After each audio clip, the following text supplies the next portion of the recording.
విషయాలన్నీ వ్యూహం రూపంలో మన ముందుకు తీసుకొస్తున్నారు. ఇది కల్పితం కాదు అని చెప్తున్నారు. మరి వ్యూహాన్ని మన ముందుకు తీసుకొస్తున్న మన డైరెక్టర్ ఆర్జీవి గారిని మాట్లాడాల్సిందిగా కోరుకుంటున్నాం.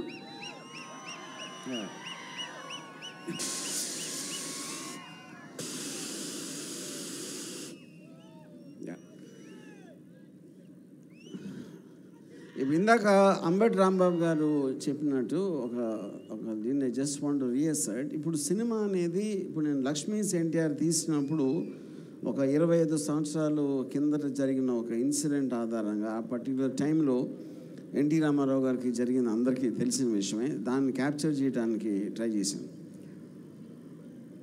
కానీ ఇది హిస్టరీ కాదు, ఇది ఎప్పుడో 20-30 సంవత్సరాల క్రితం జరిగిన కథ. ఇప్పుడు జరుగుతున్న, మొన్న జరిగిన, నిన్న జరిగిన, ఇప్పుడు జరుగుతున్న కథని ఇలాంటి ఆస్పెక్ట్ అనేది ఇంతవరకు వరల్డ్ హిస్టరీలో ఎప్పుడు రాలేదు నాకు తెలిసి.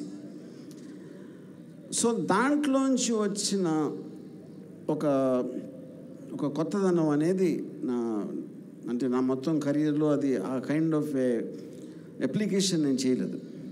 ఇప్పుడు ఈ సినిమా గురించి చెప్పటానికి ఏమి లేదు. ఎందుకు లేదంటే పబ్లిక్ డొమైన్లో ఉన్న కొన్ని ఉంటాయి, అందరికీ తెలిసినవి కొన్ని ఉంటాయి. వేరే వేరే విశ్లేషకులు వాళ్ళు ఏం మాట్లాడతారు, వాళ్ళు ఏం అనలైజ్ చేస్తారు అనేది రకరకాల ఒక దృక్పథాలు ఉంటాయి. సో స్టోరీ కన్నా ఎక్కువ నా ఫీలింగ్ క్యారెక్టర్స్.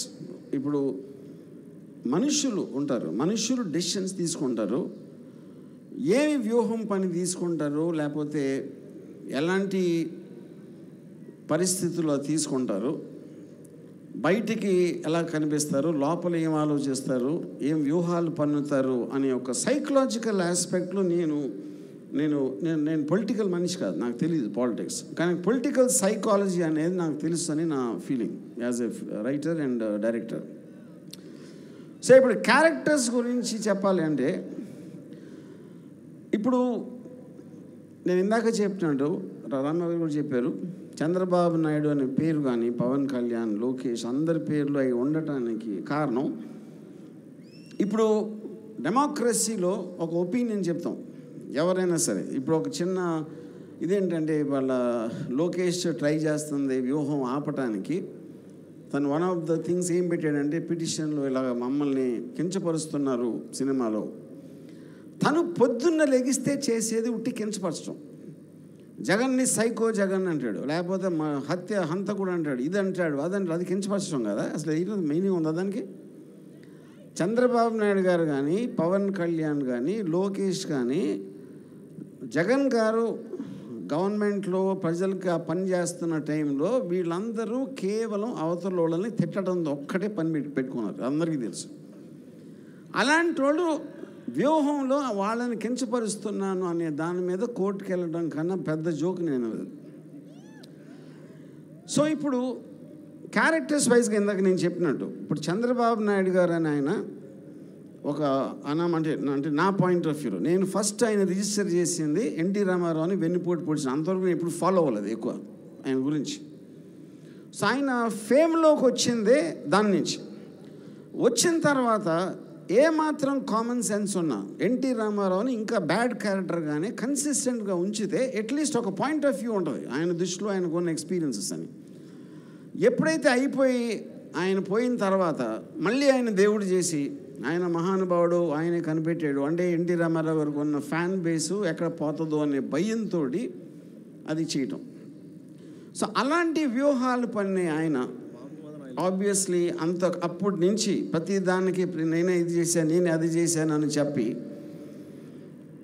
అక్కడి నుంచి ఇంతవరకు ఆయన ఏం చేశాడో నేను ఒక మామూలు ప్రేక్షకుడిగా, one of the citizens of ఆంధ్రప్రదేశ్గా నేనైతే చూడలేదు. అప్పుడు నాకు ఒక ఒపీనియన్ ఏర్పడుతుంది తన మీద. అలాగే రంగుల రాజా పవన్ కళ్యాణ్, ఇప్పుడు ఆయన మొహానికి రంగు వేసుకుని ఒక పెద్ద సూపర్ స్టార్ అయిపోయాడు. Nobody says no, terrific, absolutely ఆయన పెద్ద ఫ్యాన్ ఫాలోయింగ్ ఉంది. ఒక రాజకీయ నాయకుడిగా వచ్చినప్పుడు నేను ఇది చేస్తా అని సినిమాలో డైలాగ్ చెప్పినట్టు చెప్పి ఆ తర్వాత ఇప్పుడు జనసేన పార్టీ పెట్టినప్పుడు నేను కూడా ఇంప్రెస్ అయ్యాను ఆ టైంలో. సో దాని తర్వాత అన్నీ జరిగిన అందరికీ తెలుసు, దాన్ని మళ్ళీ మనం రిపీట్ చేయాల్సిన అవసరం లేదు. ఇప్పుడు లేటెస్ట్గా చూస్తే ఊరు పేరు తెలియని ఒక అమ్మాయి తెలంగాణలో ఫేమస్ అయిపోయి బర్రెలక్క, అంటే బర్రెల్ని కాస్తుంది. బర్రెల్ని కాసే ఒక అమ్మాయి అంత పాపులర్ అయిపోతే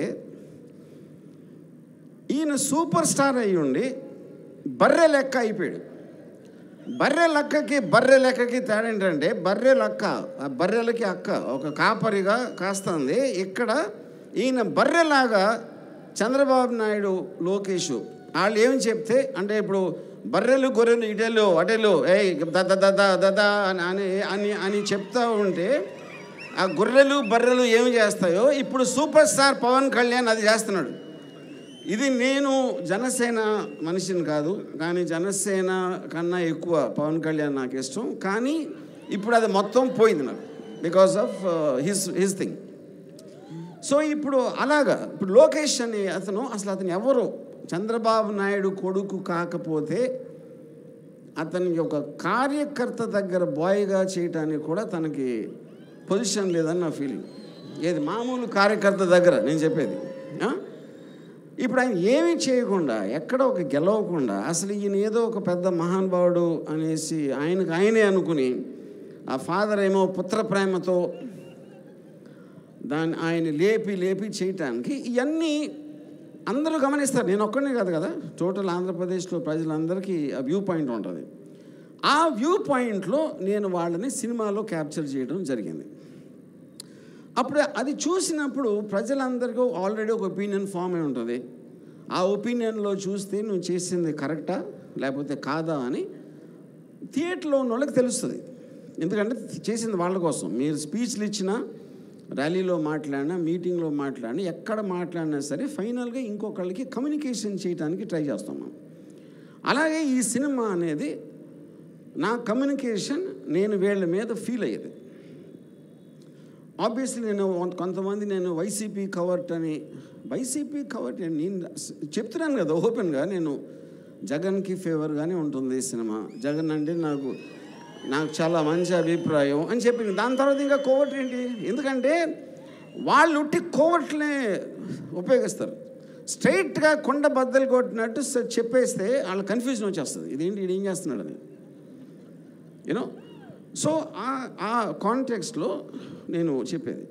సో ఇప్పుడు ఈ సినిమా నా ఉద్దేశం ఏంటి అంటే, నాకు అర్థమైన వాళ్ళ క్యారెక్టర్ని, వాళ్ళు మాట్లాడితే బట్టలు ఇప్పదీసి కొడతాం, లేకపోతే గొంతు పిసికేస్తాం, దవడ పగల కొడతాం. ఆయనేమో ఒక ఎర్ర బుక్ అంటాడు, అది ఎర్ర బుక్క ఎర్రి బుక్క అనేది మనకి తర్వాత తెలుస్తుంది. యూనో, అంటే ఒక డిక్టేటరా మీరు? డెమోక్రటిక్ కంట్రీలో పేర్లు రాసేసుకుని వీళ్ళందరి సంగతి చేస్తా అంటే నాకు తెలిసి కిమ్ యాన్ యంగ్ కూడా చేసి ఉన్నాడు అలాంటిది నార్త్ కొరియాలో. యూనో, సో ఈ కైండ్ ఆఫ్ రెటారిక్ డైలాగ్స్తో వచ్చే వాళ్ళ మెంటాలిటీ ఎలా ఉంటుందని నేను రీసెర్చ్ చేసిన అవసరం లేదు. మీరు ఎవరైనా సరే యూట్యూబ్ వీడియోలు చూస్తే తెలిసిపోతుంది దాని గురించి. సో వాళ్ళేమో చెయ్యలేని పని, బట్టలు ఎవడదీసి కొడతా, పరిగెట్టిస్తా అని ఏదైతే చెయ్యలేని చెప్తున్నారో, నేను వాళ్ళ నిజం బట్టలు కాదు, వాళ్ళని నేకెడ్గా చూసే ఇష్టం ఎవరికి ఉంటుంది, కానీ అది వేరే విషయం. వాళ్ళ యాక్చువల్ ఆలోచనని, వాళ్ళ సంకుచిత్వానికి ఆ బట్టలు మాత్రం ఈ సినిమాలో కంప్లీట్గా ఇప్పైపోతున్నా. So this is my final sage of film and I want to thank everybody, వేదికంచిన పెద్దలందరికీ. అండ్ వ్యూహన్ సినిమా అనేది నేను ఇందాక చెప్పినట్టు it's a very unique kind of a film. అందుకని నా ఫీలింగు వాళ్ళు కూడా ఆ టెన్షన్ ఫీల్ అవడానికి అదే రీజను. ఇందాక చెప్పినట్టు ఆర్టికల్ 19 కాన్స్టిట్యూషన్ ఆస్పెక్ట్లో ఏ మనిషికైనా ఒక ఫ్రీడమ్ ఆఫ్ థాట్ ఉంటుంది, ఫ్రీడమ్ ఆఫ్ ఎక్స్ప్రెషన్ ఉంటుంది. సో నేను well with in the limits of legality నేను చేయటం జరిగింది. అందుకనే సెన్సార్ బోర్డ్ సర్టిఫికేట్ వచ్చింది మాకు. సో ద పాయింట్, అది హైయెస్ట్ అథారిటీ. దాని తర్వాత ఎవరైనా ఏమైనా ట్రై చేయొచ్చు, అది కోర్టులో మా అడ్వకేట్స్ ఆ రోజు వచ్చినప్పుడు వాళ్ళు చూసుకుంటారు. సో లైక్ దాసరి కిరణ్ గారు చెప్పినట్టు వీఆర్ ఆన్ ట్రాక్. డెఫినెట్గా 29th సినిమా రిలీజ్ అవబోతుంది. Thanks. So thank you. Thank you RGV garu, thank you so much. Ya, and just one more thing, ఇప్పుడు టోటల్గా ఈ అంటే ఎవరైతే ఈవెంట్ ఆర్గనైజ్ చేస్తారో కీర్తన మ్యూజిక్ డైరెక్టర్ కానీ, ఇది ఆర్గనైజ్ చేసిన జే మీడియా నరేంద్ర గారు కానీ, లేకపోతే అంటే తెలిసి కూడా ఇన్ని ప్రాబ్లమ్స్ వస్తాయి ఇలాంటి సినిమాలకి ఒక కాంట్రవర్షియల్ ఆస్పెక్ట్లో అయినా కూడా ముందుకు వెళ్దామని ఒక దాసరి కిరణ్ కూడా నాకున్నంత ధైర్యం ఉంది, నాకున్నంత confidence. So all of them I thank you once again very much. Thank you. Thank you RGV garu, thank you so much. And we all are waiting for Vyooham 29th కోసం. And thank you Kiran Kumar గారు.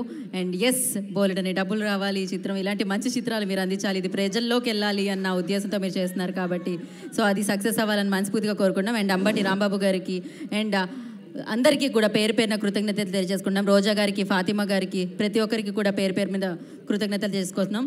29th కోసం wait చేయండి. ఇక్కడికి విచ్చేసిన ప్రజలందరికీ, so Jagan గారిని అభిమానించి జగన్ గారిని ఇక్కడ వరకు నడిపించిన వ్యక్తులందరికీ పేరు పేరున కృతజ్ఞతలు తెలియజేసుకుంటున్నాం. Save the date 29th December. Vyooham మీ అందరినీ పలకరించడానికి మీ ముందుకు వస్తుంది.